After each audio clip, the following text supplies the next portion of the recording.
welcome back to the Holistic Speaker Training. I'm so glad you've stuck with us till video number 16, or number 6 in the second set of 10 videos. And in this video you're going to learn the most important 10% of your talk.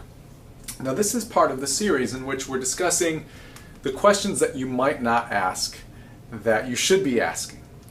So instead of really memorizing your whole talk and spending time making sure your whole talk is perfect, there's 10% of what you're going to say that's going to be the most essential, the most consequential aspect of your talk. Now we outlined this in video number 3, so go back and review video number 3 to get the outline, because it's really good. I mean, that outline will serve you for the rest of your life. But in that outline, in the very beginning, the first 5%, this is the first word that you speak, the first gestures that you make. You want to rehearse that first even 1% of your talk and just get it tight so that when you begin, you've captured the audience. You know exactly what you're going to say. It's eloquent, it's concise, it's precise, it's powerful, it's potent. You have presence, because you're going to have all that nervousness coming up. You're going to walk up on stage and all that energy is going to rise. You want to have it memorized and rehearsed so it's just clear and clean. That's going to help bring people in. And then your overview and your first exchange, your first dyad, your first turn to your partner and share with them what brought you to this event, what brought you to this talk. That first 5%, little story at the beginning, the overview of the event, and the first share.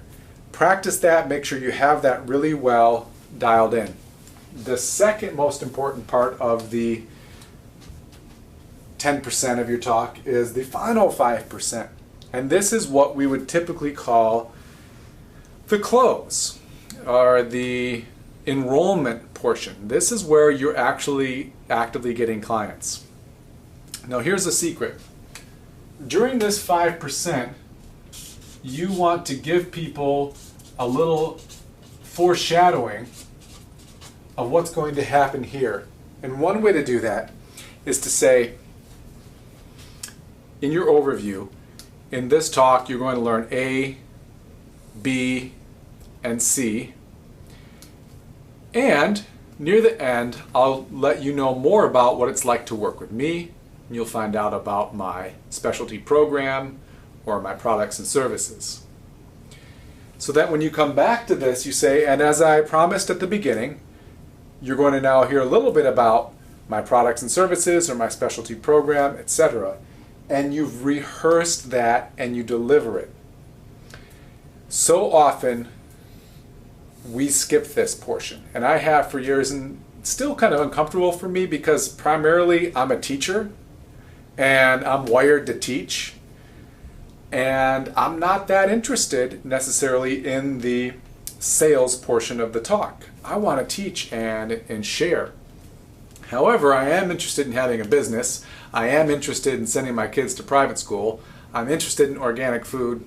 I like having a house. All these things are important to me. So this is where my business gets built. This is where your business gets built. The final 5% in which you're going to share with people what you do and invite them in by describing it.